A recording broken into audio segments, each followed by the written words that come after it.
Hairani alias Rani, anak kedua dari 3 bersaudara. Dia jadi kebanggaan ibunya Nurmah. Bagaimana tidak, di usianya yang ke-29, Rani mandiri. Sebagai guru TK dan guru privat bahasa Inggris, dia mampu mencicil sebuah rumah di kompleks BTN Citra Persada Medas di Gunung Sari, Lombok Barat. Menurut Nurmah, Rani kerap mengunjunginya di warung nasi tempatnya bekerja dan tidak pernah lupa membawakan makanan. Sesekali Rani juga curhat pada sang ibu tentang kehidupannya.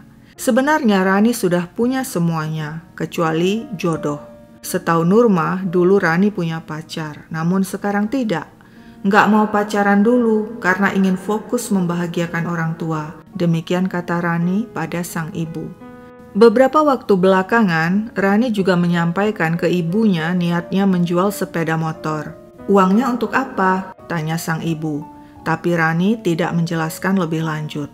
Nurmah terakhir berkomunikasi dengan Rani pada Senin 25 Juli 2022. 4 hari kemudian pada Jumat pagi 29 Juli 2022, Nurmah yang ingin menanyakan kabar sang anak menghubungi HP Rani berkali-kali tapi tidak aktif. Karena khawatir pada anaknya yang tinggal sendirian itu, sorenya Nurmah mengajak suaminya mendatangi rumah Rani di BTN Citra Persada Medas. Setiba di tujuan, mereka lihat pagar tidak terkunci dan langsung masuk ke halaman rumah. Tapi pintu rumah terkunci.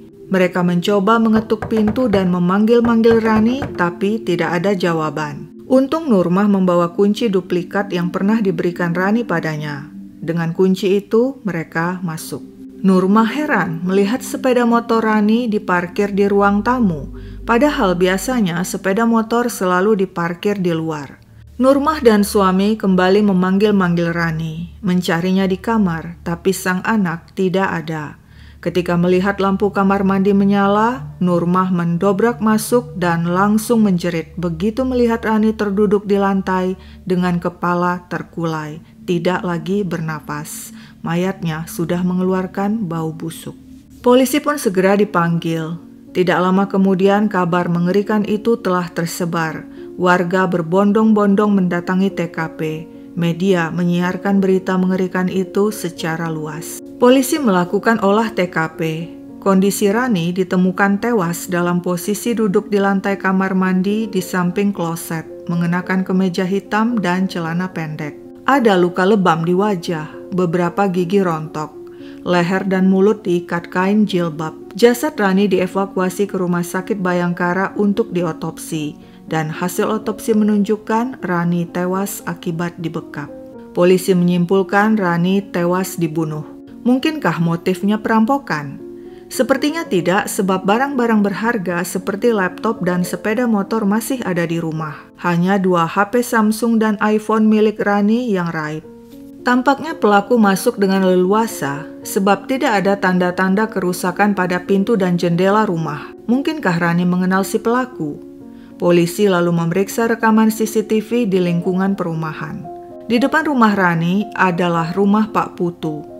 Rumah tersebut dalam proses renovasi yang dilakukan beberapa tukang. Polisi menanyai pemilik rumah Pak Putu yang untuk sementara tinggal di tempat lain karena rumahnya sedang direnovasi. Menurut Pak Putu, ada beberapa tukang yang bekerja di rumahnya termasuk seorang mandor. Polisi pun menanyai para tukang tentang kejadian yang menimpa Rani, tapi mereka tidak tahu. Namun ketika polisi ingin menanyai mandor yang bernama Sulyadi, tak seorang pun mengetahui keberadaan pria itu. Dalam rekaman CCTV pada 26 Juli 2022 pukul 9.12 pagi, yakni 3 hari sebelum Rani ditemukan tewas, tampak mandor Sulyadi memasuki kompleks BTN Citra Persada Medas dengan sepeda motor dengan mengenakan jaket kulit hitam. Dia langsung berbelok ke arah rumah Pak Putu. Lalu sekitar 2 jam kemudian, Sulyadi terlihat meninggalkan kompleks BTN Citra Persada Medas. Kecurigaan polisi kini tertuju pada mandor Sulyadi. Polisi mendatangi rumah Sulyadi di kawasan Ampenan dan menanyai istrinya. Tapi sang istri bilang suaminya sudah beberapa hari tidak pulang. Kecurigaan polisi semakin kuat, Sulyadi ada sangkut pautnya dengan tewasnya Rani. Setelah mendapatkan nomor HP Sulyadi dari keluarganya, polisi pun berhasil mendeteksi sinyal HP Sulyadi di kawasan Ngawi. Kurang lebih 2 minggu setelah kejadian, pada Rabu 10 Agustus 2022, tim Puma Polresta Mataram berhasil meringkus Sulyadi di Desa Gerih, Ngawi, Jawa Timur. Sulyadi ditetapkan sebagai tersangka dan harus mempertanggungjawabkan perbuatannya di persidangan yang digelar di Pengadilan Negeri Mataram. Sulyadi pun membeberkan peristiwa pembunuhan itu. Begini ceritanya. Sulyadi alias Samsu lahir di Bunut Wetan, sebuah desa di Kabupaten Malang, Jawa Timur pada April 1981. Dia tinggal di Taman Sari, Ampenan, Mataram, Lombok. Pekerjaan Sulyadi mandor bangunan. Dia sudah biasa mengerjakan renovasi rumah dengan teman-temannya sesama tukang. Sudah beberapa rumah di BTN Citra Persada Medas yang direnovasinya, termasuk rumah Pak Putu. Sulyadi juga yang jadi pemborong sekaligus mandor renovasi. Pekerjaan renovasi di rumah Pak Putu dilakukan sejak 24 Mei 2022. Selama renovasi, rumah itu kosong sebab Pak Putu tinggal di tempat lain. Tetangga di seberang rumah Pak Putu adalah seorang wanita yang bernama Hairani alias Rani, seorang guru TK dan guru les privat bahasa Inggris. Awalnya Sulyadi dan Rani saling sapa. Suatu hari Sulyadi numpang sholat di rumah Rani. Nah, sejak saat itulah hubungan mereka semakin dekat. Keduanya berpacaran dan tidak seorang pun yang tahu. Menurut pengakuan Sulyadi, selama berpacaran mereka bertemu kurang lebih 10 kali. Sulyadi bilang Rani orang yang emosional, cepat marah, dirinya sering ditampar Rani. Meski demikian, hubungan keduanya terus berlanjut. Pada Selasa 26 Juli 2022, sekitar pukul 7 pagi, Sulyadi tiba-tiba memerintahkan tukang-tukangnya untuk pergi melakukan renovasi di tempat lain, untuk pasang plafon, demikian katanya. Tukang-tukang menuruti meski heran sebab rumah Pak Putu belum selesai direnovasi. Jadilah hari itu tidak ada yang bekerja di rumah Pak Putu. Pukul 10 pagi dengan bersepeda motor, Sulyadi mendatangi kompleks BTN Citra Persada Medas seorang diri. Mau melihat kondisi rumah Pak Putu, demikian pengakuannya. Saat itu menurut Sulyadi, Rani di rumah dan sedang memasak. Dia pun mampir, mereka mengobrol dan bercanda. Sulyadi merayu Rani untuk berhubungan intim. Awalnya Rani menolak, tapi Sulyadi terus merayu hingga akhirnya Rani menyerah. Mereka berhubungan intim di kamar tidur hingga 2 kali. Nah, setelah berhubungan itulah menurut Sulyadi, Rani mengatakan dirinya hamil dan minta pertanggungjawaban Sulyadi. Sulyadi gelagapan lalu menjawab, "Kalau kamu hamil, ya kita nikah, tapi nikah siri dulu karena saya punya istri." Sontak Rani terkejut, sebab selama ini Sulyadi mengaku duda. Pertengkaran pun pecah. Sulyadi yang kesal keluar dari kamar tidur bermaksud meninggalkan Rani. Tapi Rani yang marah memukul Sulyadi. Sulyadi menangkis dengan tangan. Rani langsung menggigit jari kekasihnya itu. "Lepaskan," bentak Sulyadi. Tapi Rani tetap menggigit. Sulyadi yang marah menonjok wajah Rani beberapa kali sehingga gigitan terlepas. Namun Rani tetap memegangi tangan Sulyadi. Sulyadi mencoba menarik tangannya. Terjadi saling tarik-menarik di antara mereka hingga sampai ke dalam kamar mandi. Menurut Sulyadi, saat itu tangannya terlepas dari pegangan Rani sehingga wanita itu terjatuh dan kepalanya membentur tembok kamar mandi. Tapi menurut penyidik, Sulyadilah yang sengaja membenturkan kepala Rani ke tembok kamar mandi. Setelah itu menurut Sulyadi, dia mendudukkan Rani di lantai. Karena Rani masih bergerak, dia ambil kain jilbab yang tergantung di kamar mandi, lalu memakainya untuk mengikat leher dan mulut Rani hingga wanita itu kehabisan nafas dan tewas. Usai membunuh, Sulyadi mengambil HP Samsung dan iPhone milik Rani. Sebelum pergi, terlebih dulu dia masukkan sepeda motor Rani dan memarkirnya di ruang tamu. Si mandor sempat pulang ke rumah istrinya, juga mampir ke rumah kenalannya seorang wanita. Setelah itu dengan menumpang Gojek, dia menuju pelabuhan Lembar dan menumpang truk ke Bali. Di Bali, dia sempat mampir ke rumah kerabatnya, lantas melanjutkan perjalanan ke Ngawi, Jawa Timur, lagi-lagi dengan menumpang truk.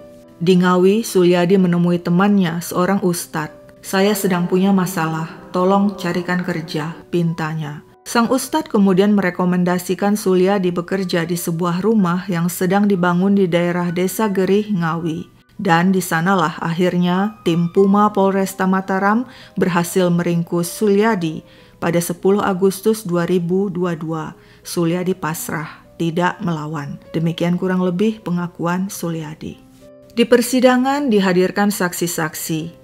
Hanan Junaidi, salah seorang tukang, bersaksi pada hari kejadian 26 Juli 2022, mendadak mandor Sulyadi minta mereka bekerja di tempat lain di sebuah rumah di Gria Taman Sari Tembolak. Padahal pekerjaan di rumah Pak Putu belum selesai. Menurut Hanan, sekitar pukul 11:30 siang, Sulyadi datang mengecek pekerjaan renovasi di Gria Taman Sari Tembolak. Sekitar 1 jam dia berada di sana. Saat itu, Hanan heran melihat sikap Sulyadi yang tidak seperti biasanya. Si mandor murung, tidak banyak bicara dan seperti orang bingung. Jari telunjuknya juga terluka karena ditutup tensoplas. Di persidangan, Hanan mengatakan dia sama sekali tidak tahu Sulyadi pacaran dengan Rani. Selama ini jika bertemu hanya sebatas menyapa. Tukang-tukang lainnya juga tidak tahu menahu Sulyadi dan Rani berpacaran. Pak Putu, si pemilik rumah yang direnovasi Sulyadi CS, juga turut bersaksi. Putu mengatakan dirinya mengenal Rani sejak tahun 2020 karena mereka bertetangga.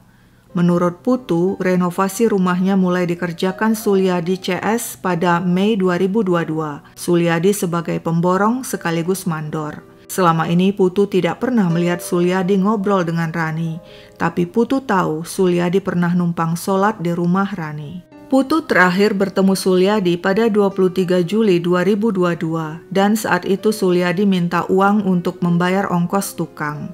5 hari kemudian pada 28 Juli menurut Putu, tiba-tiba dirinya dihubungi istri Sulyadi yang menanyakan keberadaan pria itu.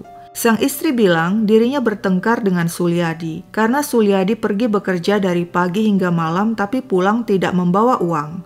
Akibatnya sang istri mengusir Sulyadi. Setelah mendengar cerita istri Sulyadi, Putu langsung menghubungi Sulyadi namun nomor HP-nya tidak aktif. Putu kemudian mendatangi rumahnya yang sedang dalam proses renovasi. Dia kaget, kok tidak ada satupun tukang yang bekerja? Putu kemudian menghubungi Hanan, salah satu tukang. Hanan bilang, sejak tanggal 26 Juli tidak ada tukang yang kerja di rumah Bapak, karena semuanya disuruh Sulyadi kerja di Gria Taman Sari Tembolak. Putu bingung, padahal perjanjian kontrak renovasi dengan ongkos sebesar 30 juta rupiah telah dibayarkan sebesar 27 juta rupiah. Tapi kenyataannya pekerjaan renovasi baru 50% rampung dan Sulyadi sudah menghilang.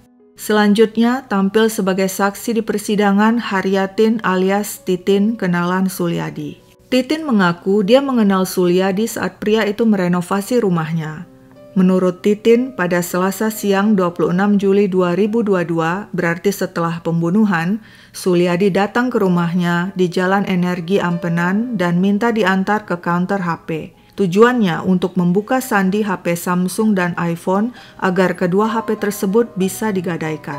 Ketika mereka tiba di counter HP, pemilik counter bilang tidak bisa membuka sandi HP iPhone. Si pemilik counter juga menolak membuka sandi HP Samsung karena tidak ada kotaknya. Karena sandi kedua HP tidak bisa dibuka, Sulyadi batal menggadaikannya dan sebaliknya malah meminjam uang kepada Titin sekitar 1 juta rupiah. Lalu pukul 9 malam, Sulyadi kembali datang ke rumah Titin dan menitipkan HP Samsung dan iPhone tersebut kepadanya. Saat itu Sulyadi bilang, "Ini HP pacar saya, tapi kami sedang berkelahi, jadi diam-diam saya ambil HP-nya." Istri Sulyadi, Istiqomah, juga turut bersaksi di persidangan untuk meringankan Sulyadi. Istiqomah mengatakan, "Saya dan Sulyadi sudah berumah tangga selama 21 tahun dan memiliki 3 anak." Istiqomah mengatakan polisi sempat mendatangi rumahnya mencari Sulyadi, tapi saat itu dia juga tidak tahu keberadaan suaminya di mana dan dia tidak yakin suaminya membunuh Rani. Kemudian Istiqomah menerima telepon dari Sulyadi. Saat itu Istiqomah langsung menanyakan tentang pembunuhan tersebut dan Sulyadi mengaku dirinya lah pelakunya. "Saya janji akan segera menyerahkan diri pada polisi," kata Sulyadi. "Kenapa kamu membunuh?" tanya Istiqomah. "Saya hilaf," jawab Sulyadi. Menurut Istiqomah, sehari-hari Sulyadi baik, tidak pernah marah-marah. Sebaliknya, dirinya lah sebagai istri yang sering marah-marah pada Sulyadi. Setiap istiqomah marah, biasanya Sulyadi diam saja dan tidak pernah melawan. Istiqomah juga mengatakan selama pernikahannya dia tidak pernah mendengar Sulyadi berselingkuh. Majelis hakim menyatakan Sulyadi terbukti bersalah melanggar pasal 338 tentang pembunuhan dan bukan pembunuhan berencana. Keadaan yang memberatkan, Sulyadi telah mengakibatkan hilangnya nyawa orang. Sedangkan keadaan yang meringankan, Sulyadi mengakui terus terang dan menyesali perbuatannya. Belum pernah dihukum dan diharapkan masih dapat memperbaiki diri. Majelis hakim pun menjatuhkan vonis 14 tahun penjara pada Sulyadi. Dan tampaknya jika bebas nanti, sang istri istiqomah akan menerima Sulyadi kembali demi anak-anak. Demikian kata istiqomah di persidangan. Sungguh misterius sebab tak seorang pun tahu tentang hubungan asmara Sulyadi dan Rani, baik keluarga Rani maupun keluarga Sulyadi. Para tukang dan tetangga Rani juga tidak satupun yang tahu. Sunia, seorang tetangga, mengatakan kepada media dirinya seolah tidak percaya Rani memiliki hubungan asmara dengan si mandor Sulyadi. Menurut Sunia, Rani sudah 5 tahun tinggal di BTN Citra Persada Medas. Wanita itu fasih berbahasa Inggris dan Mandarin. Setiap hari dia berangkat mengajar pukul 8 pagi. Dia jarang keluyuran keluar rumah. Selama bertetangga, dia tidak pernah macam-macam. Rani juga dikenal rajin beribadah di kompleks perumahannya. Selama tinggal sendirian di rumahnya, Rani dikenal jarang membawa orang ke rumahnya. Dia kan hidup sendirian, saya tidak pernah lihat dia bawa laki-laki. Temannya saja jarang ke sana. Sunia bilang Rani pernah curhat padanya tentang kondisi keluarganya. Dia ini kan punya bapak tiri.